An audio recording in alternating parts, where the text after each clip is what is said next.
जैसे आपने शरीर को निष्क्रिय किया सोते हुए, ऐसे ही मन को भी निष्क्रिय करिए। अगर आप अपना सच्चा डेवलपमेंट चाहते हैं, भगवान को माने या ना माने, बस स्ट्रेट फॉरवर्ड बात बता रहा हूं आपको। भगवान को मानते हैं, ठीक है, नहीं मानते कोई बात नहीं। बहुत से कहते हैं हम नहीं मानते, मत मानो। आप अपने आप को तो मानते हो कि हम हैं, हमारा एग्जिस्टेंस है। आप अपना सच्चा डेवलपमेंट चाहते हैं तो आपको अपने मन को आराम देना बहुत जरूरी है। जब मन को आराम देते तो क्या होता है, ये पूजा और ध्यान, ये मन को आराम देना है, रेस्ट देना है। मन को एक तरफ लगा देते हैं एक नाम पर, थोड़े टाइम पर वैक्यूम क्रिएट हो जाता है। जैसे सोते हुए शरीर ना चलता है, ना खाता है, ना पीता है, ना करता, तो वैक्यूम क्रिएट हो जाता है शरीर का, उसी का नाम आराम है। जब मन को एक तरफ लगा दिया आपने with full concentration, full power, कि संसारिक और कोई बात हमारे दिमाग के अंदर ना आए, तो मन में वैक्यूम क्रिएट हो जाता है, और वैक्यूम क्रिएट करने से चित्त की वृत्तियों का निरोध प्राप्त होता है। और भगवान श्री कृष्ण ने इस पर बहुत भारी जोर दिया। मन का काम है सोचना विचारना, अगर उसे एक जगह लगा दिया एक नाम पर, तो क्या हुआ कि धीरे धीरे क्या होता है, जब आप उसमें बैठते हैं, कीर्तन में बैठते हैं, ठीक है, तो थोड़ी देर टाइम तक तो मुंह चलता रहता है, ऐसे बोलते रहते हैं, उसके बाद मुंह थक जाता है, मगर लगता अंदर से यही है कि हमारा कीर्तन चल रहा है, नाम चल रहा है। वो ही मन की स्टेज हो जाती है। जब एक तरफ मन को लगा दिया तो विचार शून्यता आ गई, विचार शून्यता का मन खाली हो गया, और इसी का नाम डीप ध्यान है। ध्यान, डीप ध्यान, परमात्मा की गहरी याद इस डीप ध्यान। उसका फायदा क्या होगा, जब आप परमात्मा की गहरी याद करेंगे तो हम अपने मन को ठोकते रहते हैं, दिमाग को, ठीक है। एक बार याद किया, माइंड पे इंप्रेशन बना, 2 बार याद किया, इंप्रेशन बना, 5 साल याद किया, मन पर इंप्रेशन बन जाता है। ऐसा इंप्रेशन बनता है जैसे आप रेत के ऊपर हाथ रख के उसको दबा दें तो थोड़ा इंप्रेशन बनता है, उसके बाद और कस के दबा दें तो और ज्यादा बनता है, और दबा दें तो इंप्रेशन पक्का हो जाता है। कहते हैं अब तो छूटता ही नहीं है। ये हाथ का इंप्रेशन अगर हमने सीमेंट गीला करके उसके ऊपर लगा दिया, ठीक है, और 8 घंटे के लिए उसको छोड़ दिया ऐसे ही, तो इतना पक्का इंप्रेशन हो जाता है कि छूटता ही नहीं है। ऐसे ही हमारा जो मन है, हमारा जो मस्तिष्क है, वो एक स्पंज की तरह है, एक रेत की तरह है, ठीक है, स्पंज की तरह है। डॉक्टर लोग बैठे हैं, बताएंगे कि स्पंज की तरह है कि नहीं है, स्पंज की तरह है, ठीक है। हमको आज तक की सारी बातें याद नहीं है, कोई कोई बात ऐसी है जो हमें याद है। जितना गहरा इंप्रेशन दिमाग के ऊपर, जितनी गहरी चोट उतनी गहरी याद। हल्की चोट थी, निकल गई। 60 साल की उम्र में आपको 60 साल की पूरी बातें याद नहीं होंगी, कुछ कुछ इंस्टेंसेस याद होंगे जिसने आपके मन को बहुत ज्यादा दुखाया होगा, उसका कस के छाप आपके मन के अंदर पड़ी हुई है, और कभी कभी सपने में वो दिखाई देती है। सपना भी उसी का आता है, क्योंकि अंकित है आपके मन के अंदर। अब हम राम का नाम लेते हुए 24 घंटे परमात्मा का नाम लेते हुए जो भी काम करेंगे, परमात्मा की याद करेंगे, परमात्मा का नाम लेंगे, हम अपने मन पर वो इंप्रेशन डाल रहे हैं, और वो इंप्रेशन इतना गहरा हो जाता है कि अंत समय में वही इंप्रेशन आपको शारीरिक कष्ट उबार देता है। वही याद आता है, तब शारीरिक कष्ट नहीं लगता हमको बीमारी के अंदर, लगता है परमात्मा की बहुत बड़ी देन है जिसकी वजह से हमको तेरी और याद आने लगी, ऐसा हो जाता है। तो ये हम पूजा करके अपने इष्ट को एक बार याद कर करके अपने मन के अंदर, अपने दिमाग के अंदर इंप्रेशन छोड़ते चले जाते। इंप्रेशन इतना पक्का हो जाता है कि आखिर में वही काम आता है, और अगला जन्म उसी इंप्रेशन से लेते हैं। अगर आपने योग पूरा कर लिया तो ये जिंदगी पूरी हो गई आपके। आपको अगर अगला जन्म लेना पड़ेगा तब वो इंप्रेशन आपका काम आएगा, जैसे आपके मन के, आत्मा के विचार उस टाइम पर होंगे, नेक्स्ट जन्म जो होगा उसी उसमें होता है। क्या कि छोटा बच्चा कैंसर हो गया, अभी पैदा ही नहीं हुआ कैंसर हो गया। हम संचित संस्कारों को भोगते हैं। जो पीछे संस्कार हम करके आए हैं, जो हमारे माँ बाप ने हमको संस्कार दिए, जितना हमने पूजा पाठ किया है, उसके चक्कर में आज हमको मनुष्य जीवन मिला है। और जो आज भोगेंगे उसको आगे भोगना पड़ेगा आगे। ये साइकिल है, this complete cycle is there. जन्म की और मृत्यु की साइकिल यही है। हमारे एक सत्संगी भाई का लड़का जो था बीमार पड़ गया, वो गया डॉक्टर, दोनों डॉक्टर ज्योतिषी के पास। कहते भाई ये तो इस जन्म से ही ऐसा है, आप कैसे कहते बीमार पड़ गया? और जन्म से इसलिए ऐसा है कि पिछले जन्म में इसने किसी लोगों को सताया होगा, जिसकी वजह से उसको भोग भोगना पड़ रहा है इस चीज का। तो आत्मा भोग भोगती है शरीर देके। शरीर जो है वो आत्मा की वजह से मिलता है, और जैसे हम कर्म करते चले जाते हैं उसी के अनुसार अगला जन्म हमको मिलता है। तो ये हम इंप्रेशन छोड़ रहे हैं। आप परमात्मा को माने या ना माने, जरूरी नहीं है। बहुत से लोग मिलते कहते हम नहीं मानते, मत मान। मगर अपना सच्चा डेवलपमेंट करना पर्सनैलिटी का आपका फर्ज बनता है। आपका एग्जिस्टेंस है, आपका डेवलपमेंट है। अगर आप किसी प्रॉब्लम में फंस गए और आप परमात्मा से प्रार्थना करते हैं, तो कहीं ऐसा ना हो कि आप डिप्रेशन में आ जाए या डॉक्टर के पास जाके आपको इसकी भी दवाई लेनी पड़े। अमेरिका में 90% लोग ऐसे हैं जो आजकल ओल्ड एज में डिप्रेशन में। ठीक है, अब क्या हुआ कि जब हमने पूजा में टाइम लगाया, हमारा मन शांत हुआ, उसका सीधा संबंध आत्मा से हो गया, मन का। जैसे शरीर जो हमारी इंद्रियां हैं वो मन में सिमट गई, उसी प्रकार जब मैंने पूजा की, मन शांत हुआ, सीधा आत्मा में सिमट गया। और आनंद और चेतना मन के अंदर ही है, आत्मा के अंदर है, वहां से उसका प्रभाव आया। उसके बाद इतना हल्का फुल्का महसूस करेंगे जो जिंदगी में कभी आपने महसूस ही नहीं किया हो। इतना हल्का फुल्का महसूस करता है, सारा बोझ उतर जाता है मन के अंदर से। और जब बोझ उतर गया, बैकलॉग आपका खत्म हुआ, मन के अंदर स्टोरेज स्पेस है कंप्यूटर की तरह। पुराने आइडियाज को क्लिक करिए, निकालिए, नए आइडियाज अपने आप आपके आते चले जाएंगे। इसी प्रकार हमारा मन काम करता है। कंप्यूटर को आदमी ने बनाया है, और आदमी से ज्यादा तेज कंप्यूटर चल नहीं सकता जब तक उसको कमांड ना मिले। और कमांड कैसे मिलती है? मन से, आत्मा से। जब आप कमांड देंगे, पुराने विचार निकलते चले जाएंगे, नए नए विचार आएंगे, और इस रास्ते पे बहुत शुद्धता से आप चल पाएंगे, बड़े प्यार से। तो बहुत जरूरी है। उसके बाद सुंदर सुंदर विचार आते हैं, ऐसी ऐसी समस्याएं हल होती है जो जिंदगी में कभी ना हुई हो। सच्चा ज्ञान होने लगता है कि हम कौन है। धीरे धीरे जान जाते हैं कि मैं कौन। और यही अनुभव हमको पूरी जिंदगी में जो हुए हैं आज तक, जो होंगे आगे, वो सारे जिंदगी में एंड टाइम पर सारे इकट्ठे हो जाते हैं, और बड़े प्यार से शांति से अपना कार पूरा करके परमात्मा के पास चले जाते। ठीक है, अब क्या है, महात्मा तुलसीदास जी ने लिखा है कि जड़ चेतन जग जीव जगत सकल राम में जान। उनको हर जगह राम ही दिखाई देते थे। पत्रों में सूरदास ने लिखा।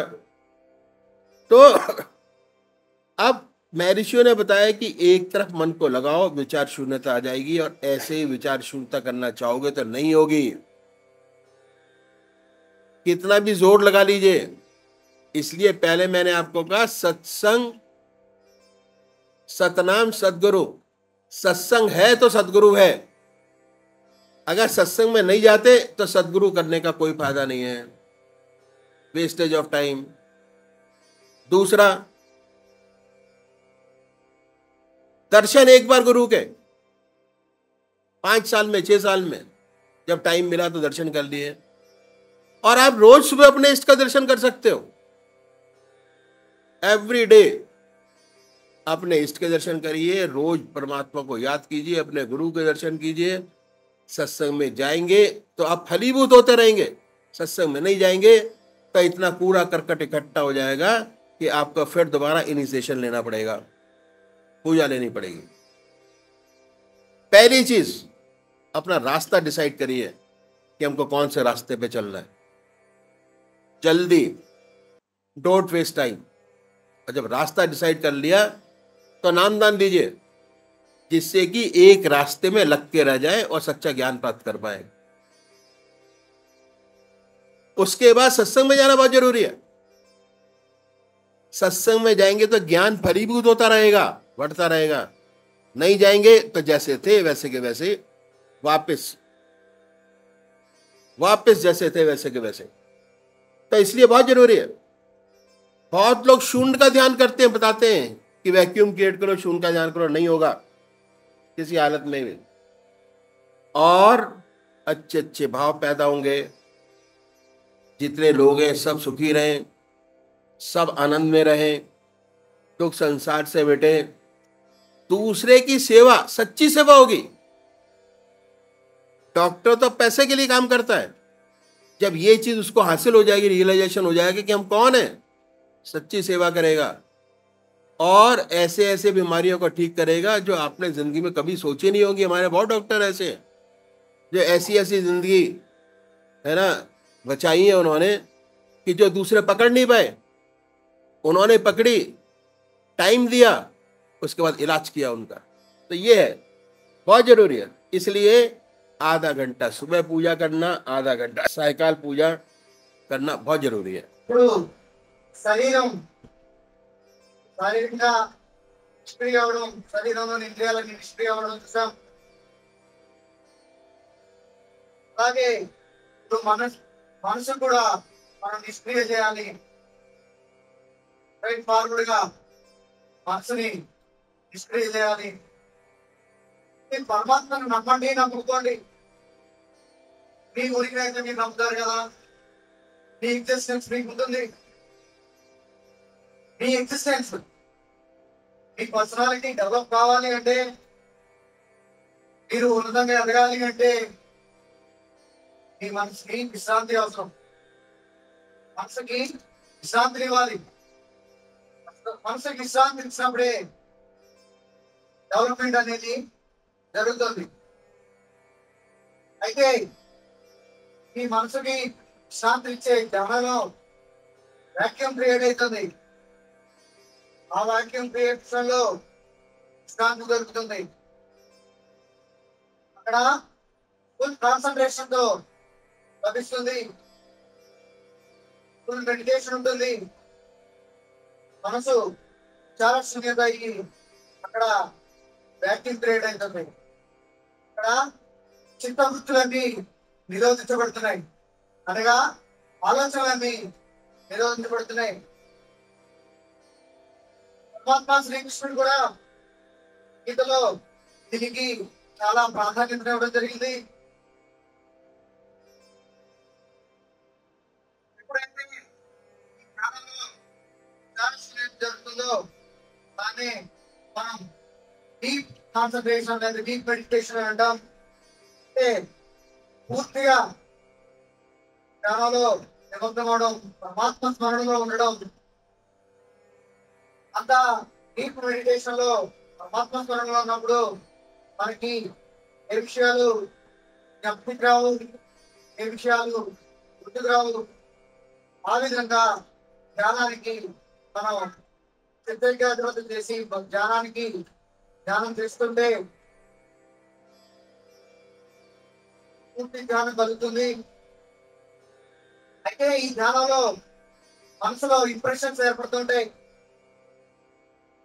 ఎంతగా ఇంప్రెషన్స్ ఏర్పడుతుంటాయంటే, ఇప్పుడు మనం కొంచెం సిమెంట్ తీసుకొని దాన్ని తడి చేసి ఏదైనా ఒక రూపంలో దాన్ని కానీ ఉంచినట్లయితే, దాన్ని 8 గంటలు మనం వదిలేసినట్లయితే తర్వాత అదే రూపం దానికి సంతరించుకుంటుంది. అది అంటే సిమెంట్ తడి చేసి ఏ విధంగా అయితే మనం వేస్తున్నామో, ఏ ఇంప్రెషన్ అయితే ఇస్తున్నామో అదే ఇంప్రెషన్ దానికి వస్తుంది. అలాగే మన మనసుకి ఏమి ఇంప్రెషన్ ఇస్తామో అదే మనసు మీద, జ్ఞానంలో ఏమైతే ఇస్తుంటామో అదే ఇంప్రెషన్ మనసు మీద దృఢంగా ఏం దుర్గపడుతుంటాయి. మన మనసు ఇసుగా ఉండేది, పాంచు ఉండేది. ఇక్కడ జ్ఞానంలో కూర్చునేసరికి మనకు అన్ని విషయాలు గుర్తుకొస్తుంటాయి. మనం ఇన్ని విషయాలు ఆలోచిస్తాము, అన్ని రకరకాల ఆలోచనలు కూడా, అన్ని రకరకాల ఇంప్రెషన్స్ పడుతూ ఉంటాయి. మనం మనసు మీద చేసేటువంటి ముద్రలు, ఇంప్రెషన్స్ తగ్గించుకుంటూ పోతుంటే జ్ఞానం అనేది కుదరడం జరుగుతుంది. మనం 70 ఏళ్ళు జీవించాలనుకోండి, అందులో అన్ని విషయాలు మన ఇంప్రెషన్కి రావు, మనలో ఇంప్రెషన్ క్రియేట్ చేయవు. ఏవైతే మనం ఎక్కువగా ఆలోచిస్తామో, ఏవైతే ఎక్కువగా నమ్ముతామో ఆ విషయాలు బాగా ఇంప్రెషన్ పడతాయి, బాగా మనసులో ముద్రపడతాయి. అదే కనుక మనం రామనామాన్ని, మన ఇష్టదైవ నామాన్ని, ఆత్మనామాన్ని కనుక అదే ముద్ర కనుక మనం మనసు మీద వేసినట్లయితే ఆ ముద్ర మనసులో గాఢంగా ఉంటుంది.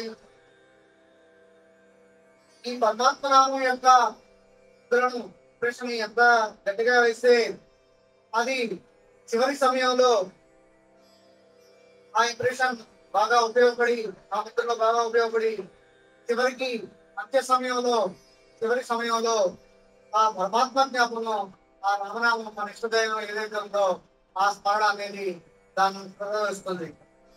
ఈ మనసు మీద మనం వేసేటువంటి ముద్రలు, ఇంప్రెషన్స్ ఏవైతే ఉన్నాయో వాటి యొక్క ఉపయోగం ఏంటంటే చివరి సమయంలో మనం ఏమైతే ముద్రలు, ఏవైతే ఇంప్రెషన్స్ మనసు మీద గాఢంగా వేస్తామో అవి చివరి సమయంలో, అంత్య సమయంలో అవి వస్తాయి.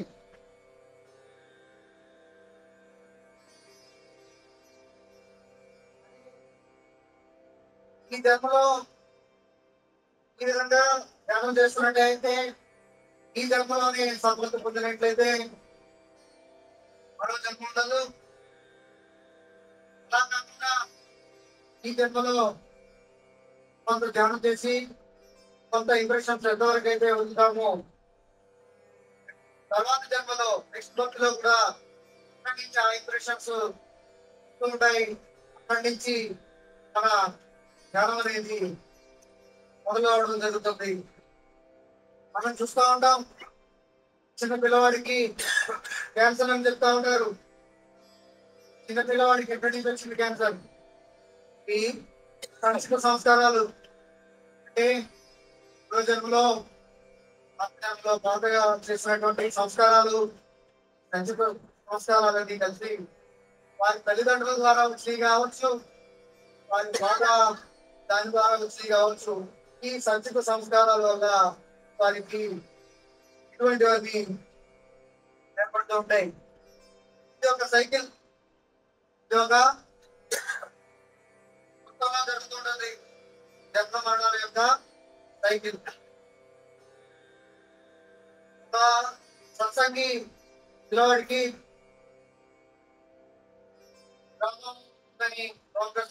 చెప్పడం జరిగింది. డాక్టర్ అన్నారు, పిల్లవాడికి జన్మతః ఉంది, రోగం వచ్చింది, పూర్వ జన్మలో ఏదో చేసి ఉంటారు, ఆ చేసిన వాటి ఫలితంగా ఈ రోగం వచ్చింది అని చెప్పడం వింటా ఉంటాం. పూర్వ జన్మలో ఏదైతే చేస్తుంటామో అవన్నీ అనుభవానికి వస్తుంటాయి. ఆత్మ దగ్గర, ఆత్మ ఏమైతే ముద్రలు చేస్తుందో, ఏమైతే ఇంప్రెషన్స్ ఇస్తుందో అవన్నీ నెక్స్ట్ జన్మలో అవే ఇంప్రెషన్స్, అవే ముద్రలు వస్తూ ఉంటాం. మీరు పరమాత్మ నమ్మండి, నమ్మకపోండి, మన ఉనికి అయితే ఉంది. మన ఉనికిని, మన పర్సనాలిటీని డెవలప్ చేసుకునే బాధ్యత మనది. అందుకోసం పరమాత్మ ప్రార్థన చేయాలి. చాలా చూస్తుంటాం, అమెరికాలో చూసుకున్నట్టయితే 90% మంది ప్రజలకి